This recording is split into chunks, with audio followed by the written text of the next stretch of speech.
Now I will tell you a true story in Houston, the night guard of Hollow Creek Hospital. It started as an ordinary shift. Thomas Grady, a night security guard, had been working at the old Hollow Creek Hospital for just over 6 months. The hospital had shut down years ago, some say because of budget cuts. Others whispered about malpractice lawsuits, and a few even muttered rumors of something far darker. Whatever the reason, the building now stood empty. Its paint peeled from the walls, and the scent of mold and disinfectant hung in the air like a memory that refused to die.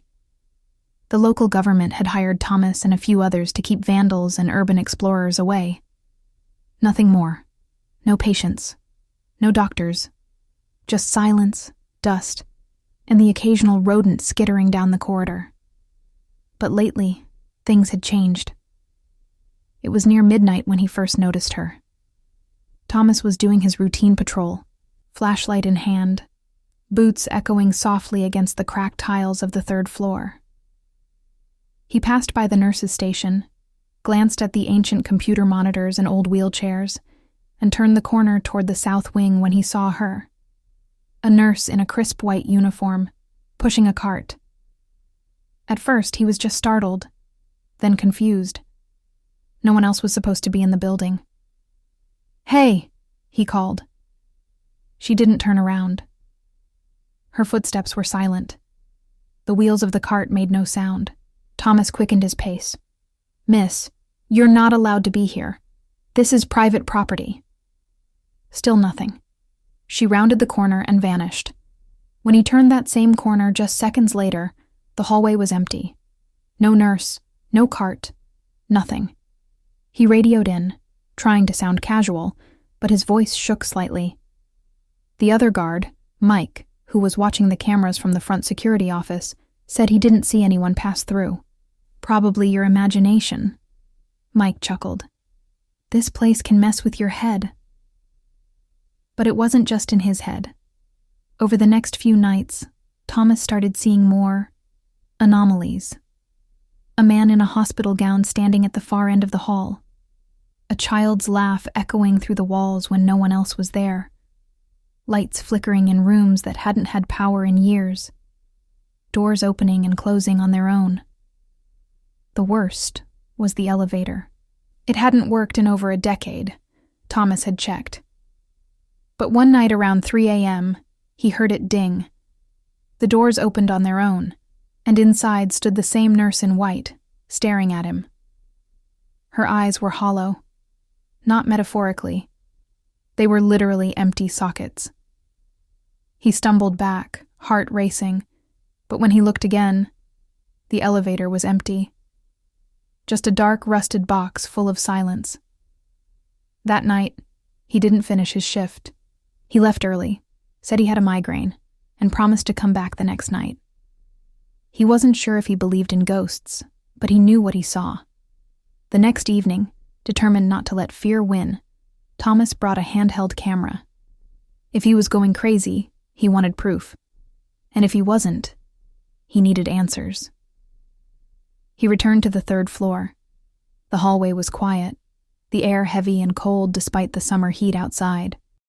As he passed the nurse's station again, he whispered, "If you're here, show yourself." The lights flickered. Then softly down the corridor. Footsteps. Thomas raised his camera and walked slowly toward the sound. The flashlight trembled in his grip. At the end of the hallway stood a patient's room, room 313. The door creaked open on its own. Inside was dark, except for the soft glow of something pulsing. He stepped inside. The walls were covered in old medical charts. The bed was made, but something sat atop it, an old leather-bound book. He opened it slowly. It was a logbook of patients, but the names, they matched the faces he'd seen.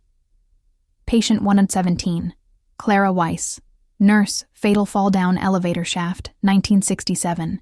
Patient 235, David R., 8 years old, unknown illness, passed in room 313, 1972. Patient 022, Harold Green, terminal, Wandered halls at night until death, 1981. His hands trembled as he flipped through the pages. Then he saw it. Patient 501, Thomas Grady, security. Expected death, unknown. His blood ran cold. A whisper tickled his ear. You shouldn't be here.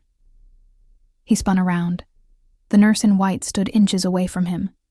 Her face was calm, but her eyes were gone, dark sockets that seemed to pull him in like a void. Thomas screamed and ran. The hallway stretched, twisted like a nightmare. Every door he passed opened on its own, revealing pale figures watching him with sad, empty stares.